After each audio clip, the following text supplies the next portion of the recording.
감사드리오며 예수님의 이름으로 기도하옵나이다. 아멘. 네, 사랑하는 성도님들, 우리가 3장 말씀에 이제 들어왔는데요. 3장 말씀은 우리에게 가장 익숙한 말씀이면서도 또 가장 무거운 말씀입니다. 인류의 첫 번째 죄, 타락, 그리고 수치, 그리고 또 하나님 앞에 숨는 것, 이 모든 게 다 이번 3장에서 시작이 됩니다. 그런데 여러분 이 말씀을 잘 읽어보시면은요, 이 인간의 죄가 갑자기 생긴 사고로 성경은 기록해 놓지 않습니다. 그러니까 갑자기 누가 실수해가지고 사고가 쾅 일어난 것으로 기록한 것이 아닙니다. 죄는 어느 날 갑자기 뚝 떨어진 것이 아니라 죄는 하나님의 말씀을 대하는 태도가 미세하게 흔들리거나 미세하게 왜곡될 때부터 시작이 된다라는 것을 우리에게 알려주고 있습니다. 그러니까 이 말씀에서 왜 선악과를 먹었는가를 넘어서 언약 안에서 하나님께서 언약을 지금 하신 것 아닙니까? 여기에서 지키고 여기에서 경작하고 그리고 16절 우리가 어제도 묵상했지만 16절 말씀에 들어와서 선악과를 먹지 말라고 하나님께서 명령하시지 않았습니까? 이것은 하나님과의 관계이고 그리고 하나님의 그 언약입니다. 이것을 지키면 여기에서 은혜롭게 잘 살 수 있는 것 아닙니까? 그런데 오늘 이 말씀을 보면 이 언약이 주어졌는데 이 안에서 하나님과 사람의 관계가 어떻게 파괴되었는가가 이제 3장부터 나오는 것입니다. 하나님께서는 이미 말씀하셨습니다. 17절 말씀에 먹는 날에는 반드시 죽으리라. 우리가 어제 묵상한 2장 17절 말씀에 먹으면 반드시 죽는다라고 말씀하셨습니다. 이것은 그냥 규칙이 아닙니다. 이것은 하나님께서 정하신 언약의 경계였습니다. 그런데 3장에 와서 그 언약의 말씀을 사탄이 어떻게 무너뜨리고 또 인간은 어떻게 자기가 그것을 판단해가지고 자기의 생각을 진리로 삼았는지 이것이 지금 드러나는 것입니다. 자, 3장 1절 말씀을 보면 그런데 뱀은 여호와 하나님이 지으신 들짐승 중에 가장 간교하니라. 뱀이 여자에게 물어 이르되 하나님이 참으로 너희에게 동산 모든 나무의 열매를 먹지 말라 하시더냐 이렇게 말합니다. 자, 오늘 본문을 보면은요, 사실 뱀은 사탄 아닙니까? 그런데 사탄이라고 직접적으로 이야기하지 않고 뱀이라고 부릅니다. 그렇죠? 성경은 뱀을 하나님이 지으신 피조물이다 라고 지금 기록해 놓고 있습니다. 그러니까 여기에서 우리가 생각해야 할 것은 세상 사람들이 잘못 생각하는 게 있습니다. 악이 있고 그리고 선이 있는데 이 둘이 공동으로 어마어마한 힘을 가지고 있고 이 둘이 서로 싸우고 있다라고 생각하거든요. 그런데 그렇지 않다는 거예요. 선과 악이 본래부터 대등하게 존재했던 그런 생각, 이건 잘못된 생각입니다. 이것을 이원론이라고 합니다. 악은 하나님과 맞먹는 또 다른 신처럼 생각할 수 있게 만들기 때문입니다. 아닙니다. 악은 피조세계 안에서 반역의 형식으로 등장한 것이지 하나님과 동등된 힘을 가지고 있는 존재가 아닙니다. 그러니까 뱀의 첫말이 뭡니까? 하나님이 참으로 너희더러 동산 모든 나무의 열매를 먹지 말라 하시더냐? 이렇게 물어봅니다. 질문처럼 보이죠? 그런데 이것은 하나님의 말씀을 왜곡시키는 거잖아요. 여러분 이 말씀 많이 묵상하셔서 다 아시죠? 하나님께서 도대체 왜 그렇게 하셨대? 이 말에는 뭐가 포함되어 있습니까? 하나님이 하신 말씀이 생명인데 하나님이 하신 말씀이 뭔가 이상한 말씀인 것처럼 왜곡시키는 거잖아요. 그러니까 하나님은 모든 나무를 먹지 말라고 하신 적이 있습니까? 없습니까? 없어요. 예. 그런데 하나님은 각종 나무의 열매를 마음대로 먹되 라고 어제 우리가 묵상한 말씀에서 하나님께서 말씀하셨는데 하나님께서는 후하게 주시는 하나님이신데 뱀은 지금 질문 하나로 어떻게 왜곡시킵니까? 하나님이 못 먹게 그리고 부족하게 만드는 그런 분처럼 보이게 만듭니다. 여기에서 이제 죄의 문이 열리는 것입니다. 죄는 먼저 하나님이 어떤 분인가를 흐리게 만듭니다. 사랑하는 성도님들, 성경이 우리에게 주는 메시지가 무엇입니까? 무엇을 가르쳐 줍니까? 하나님이 누구이신가? 하나님이 어떤 분이신가? 근데 죄는 그것을 흐리게 만든다라는 것입니다.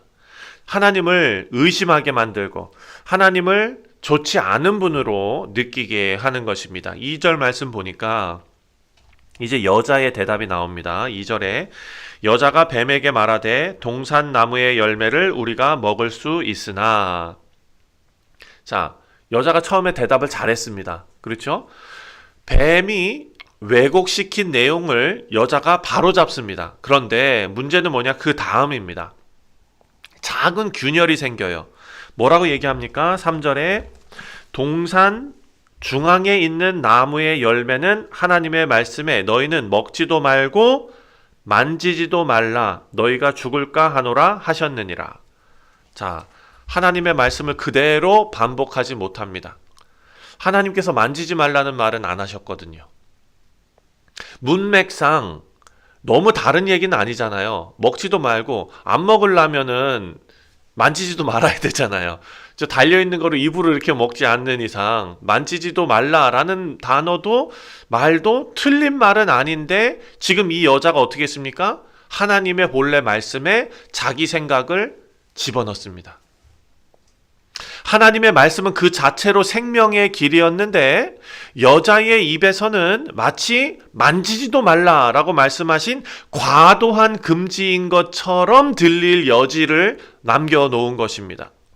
그러니까 이미 말씀의 주권 아래에 서 있기보다도 자기 해석을 덧붙이는 단계로 지금 들어온 것이 이 여자의 죄였던 것입니다.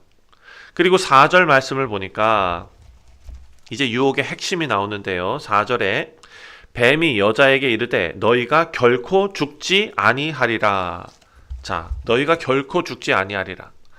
여기서 뱀이 이제 죄의 노선을 분명히 하지요. 하나님의 말씀을 정면으로 부정하게 만듭니다. 처음에는 살짝 왜곡시키고 그리고 자기 생각을 덧붙이게 만들고 나중에 가서는 하나님의 말씀을 정면으로 부정하게 한다. 5절 말씀을 보니까 5절에 너희가 그것을 먹는 날에는 너희 눈이 밝아져 하나님과 같이 되어 선악을 알 줄을 하나님이 아심이라. 자, 이 유혹의 핵심을 잘 생각해 보시기 바랍니다. 이것은 먹어서가 아닙니다. 하나님의 말씀의 신뢰를 지금 파괴했고, 두 번째로 하나님의 마음을 질투하는 마음, 방어적인 마음으로 해석하게 만듭니다. 너희가 이걸 먹으면 하나님과 동등되게 된다. 그래서 하나님께서 질투하시고 하나님께서 막으신 것이다로 해석하게 만들고, 그리고 세 번째로 가장 중요합니다. 인간을 자기 주권자로 세우는 것입니다. 야, 너네 다 큰 어른이잖아. 왜 하나님 밑에 그렇게 하나님 시키는 대로 그렇게 하고 살아야 돼? 너희도 하나님처럼 살아야지. 사랑하는 성도님들, 요즘 세대에서 그리고 이 세상에서 우리가 살아가면서 세상의 풍조가 우리에게 이런 유혹을 하지 않습니까? 자기 스스로 결정해야지. 네 인생이 가장 중요한 인생이야. 이렇게 우리에게 속삭이고 있습니다. 여기서 선악을 안다라는 것은 단순하게 윤리적인 어떤 지식을 얻는다라는 뜻이 아닙니다. 선과 악을 판단하는 기준을 내가 갖겠다. 성경은 뭐라고 말합니까? 선과 악을 판단하는 기준은 누구에게 있습니까? 하나님께 있는 것입니다. 창조의 질서도 하나님께서 만들어 놓으셨습니다. 하나님의 말씀 중심에서 내 판단 중심으로 자꾸 이동시키는 것이 바로 죄의 속성이었습니다. 이제 6절부터 7절 말씀을 보면 먼저 6절에 이렇게 말합니다. 여자가 그 나무를 본즉 먹음직도 하고 보암직도 하고 지혜롭게 할 만큼 탐스럽기도 한 나무인지라 여자가 그 열매를 따먹고 자기와 함께 있는 남편에게도 주매 그것을 먹으니라. 자, 여기서 보니까 죄가 어떻게 작동하는지가 이제 좀 나옵니다. 어떤 죄는요, 눈으로 보고 충동을 느껴서 그냥 확 죄를 범하는 그런 경우도 있지만, 지금 여기는 그 죄를 논리적으로 지금 포장해 놓고 있습니다. 첫 번째, 먹음직하다 그랬죠. 필요로 보이는 것입니다. 먹음직하다. 내가 먹어야 살지 않습니까? 저거 먹으면 살 수 있겠다라는 필요로. 그리고 두 번째는 보암직하다. 아름답다. 아름다워 보이는 것입니다. 하면 좋을 것 같은 걸로 보이는 겁니다. 그리고 마지막, 지혜롭게 할 만큼 탐스럽다. 이것을 먹으면 내가 성장할 것처럼 보이는 것입니다. 내가 지혜로워질 것처럼 보이는 것입니다. 죄는 우리에게 이렇게 다가오는 것입니다. 6절 말씀을 보면 뭐라고 말합니까? 6절에 여자가 그 나무를 본즉 먹음직하고 보암직하고 지혜롭게 할 만큼 탐스럽기도 한 나무인지라 이게 나쁜 게 아니야. 필요하고 유익하고 더 좋아지기 위한 선택이야 라고 우리를 속인다는 것입니다. 그리고 이 여자가 거기에 빠져서 6절 말씀을 보면 자기도 먹고 남편에게도 주었다. 근데 3장 말씀을 보니까 아담이 이거 어디서 갖고 왔어? 이거 뭐야? 하고 물어보고 먹었습니까? 오늘 본문 보니까 그냥 받아 먹었습니다. 우리 남편들과 똑같은 것 같아요. 아내가 차려주면 그냥 먹지 않습니까? 참, 이 개혁주의 전통에서 살펴보면은요, 아담은 언약의 대표자입니다. 그러니까 우리가 아담과 더 낫지도 않습니다. 아담이 우리의 대표자인데 아담의 책임이 지금 강조되고 있는 것입니다. 아담은 그냥 아내가 하는 대로 끌려간 피해자이다가 아닙니다. 침묵으로 순종을 포기했던 불순종자입니다. 여자가 주었다고 넙죽 받아 먹었기 때문에 저 여자가 잘못한 겁니다 라고 말할 수 없다라는 것입니다. 5절 말씀을 보니까 뱀은 눈이 밝아질 것이다 라고 이야기했죠. 근데 그 약속이 지금 부분적으로 이루어진 것입니다. 하지만 그들이 얻은 것은 하나님의 영광을 보는 눈이 아닙니다. 어떻게 됐습니까? 그걸 먹고 눈이 밝아져 뭐를 알게 됐다고요? 내가 벗고 있다는 것을 알게 됐다는 거. 내 수치를 알게 된 거예요. 이거를 먹고 눈이 밝아져서 하나님의 영광을 바라볼 수 있는 눈이 생긴 게 아니라 이것을 먹고 눈이 밝아져 나의 수치를 보게 되는 그런 일이 일어나게 된 것입니다. 7절 말씀을 보니까 그래서 잎으로 치마를 엮어가지고 자기를 가립니다. 여러분, 죄의 결과는 자유입니까? 아니면 수치입니까? 죄의 결과는 수치였습니다. 그리고 그 수치는 자기 구원을 자기가 이루겠다 하는 노력으로 드러납니다. 이들의 노력이 뭡니까? 나뭇잎을 엮어가지고 자기 수치를 가리는 것. 사랑하는 성도님들, 우리가 죄 가운데 태어나서 하나님의 의에 이를 수가 없었는데 그것을 자기 의로 구원을 이루려고 아무리 노력한다고 그게 가려지고 그게 해결이 됩니까? 그것은 이들이 그 수치를 나뭇잎으로 가려보려고 애쓴 그 모습과 맞닿아 있는 것입니다. 우리는 주 예수 그리스도의 피의 공로에 의지하여 예수님의 의를 우리가 덧입음으로써 구원받게 된 것입니다. 나중에 가서 우리가 묵상하겠지만 하나님께서 가죽옷을 주시지 않습니까?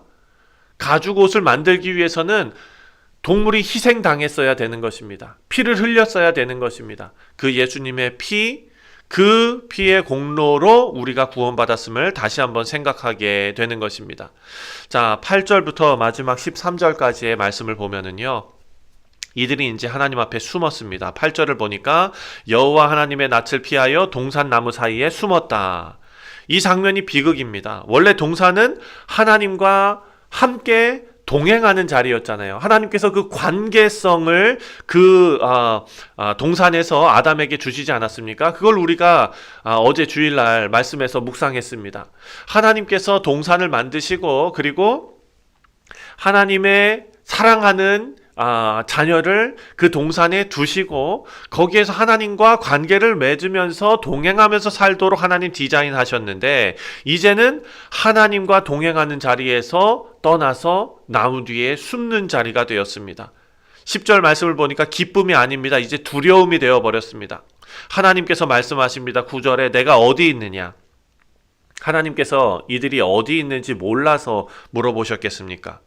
하나님께서는 관계를 회복하기 위해서 부르신 것입니다. 그런데 아담은 어떻게 말합니까? 변명합니다. 10절에 내가 벗었기 때문에 무서워서 숨었습니다.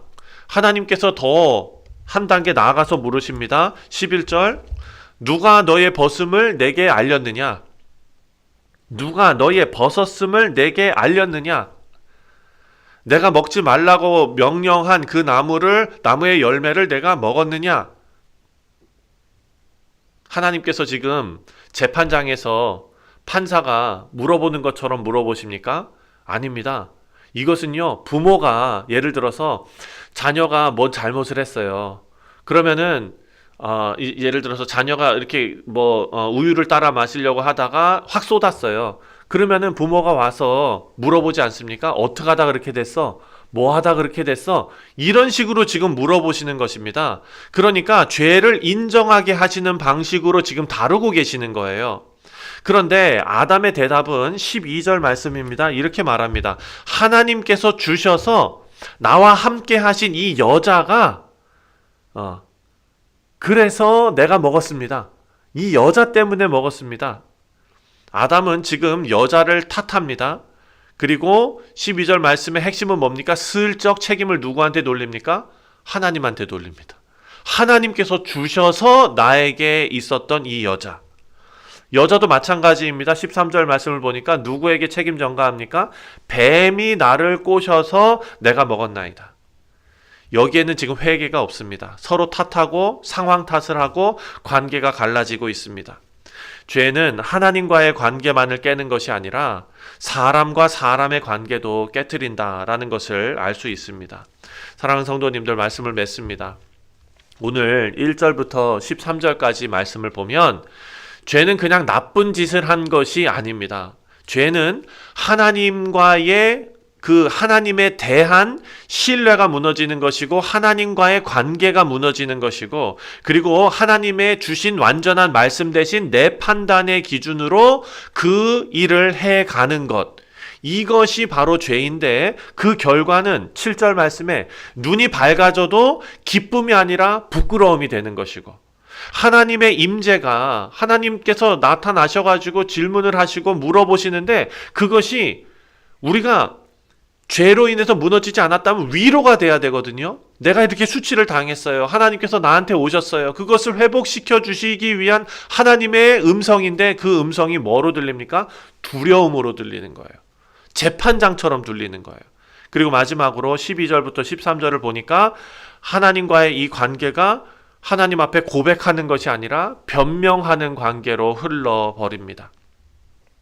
사랑하는 성도님들, 우리가 하나님의 말씀 앞에 하나님을 신뢰하고 믿고 순종하는 자리에 서 있어야 될 줄 믿습니다. 오늘 본문 말씀의 핵심이 그것입니다. 하나님을 해석하고 하나님을 평가하고 하나님과의 관계가 신뢰 관계가 아니라 두려움의 관계로 변하는 것을 하나님께서는 결코 원하지 않으십니다.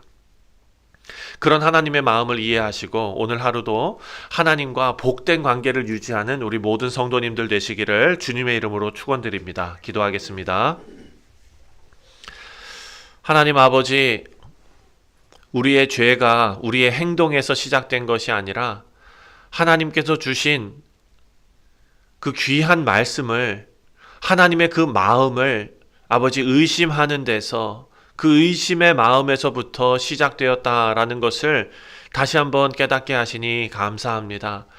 하나님을 왜곡하게 보이게 만드는 그런 세상의 모든 유혹 앞에서 아버지, 우리를 지켜주시고 우리가 무엇보다 하나님 말씀 붙들고 그 죄를 멀리 할 수 있도록 주님 붙들어 주시옵소서. 하나님, 수치로 우리 자신을 수치를 가려보려고 애쓰는 것이 아니라 하나님 앞에 솔직하게 나설 수 있는 용기를 주시고 하나님 앞에 은혜를 구하는 길로 우리를 돌이켜 주옵소서. 감사드리오며 예수님의 이름으로 기도하옵나이다. 아멘. 하늘에 계신 우리 아버지여, 이름이 거룩히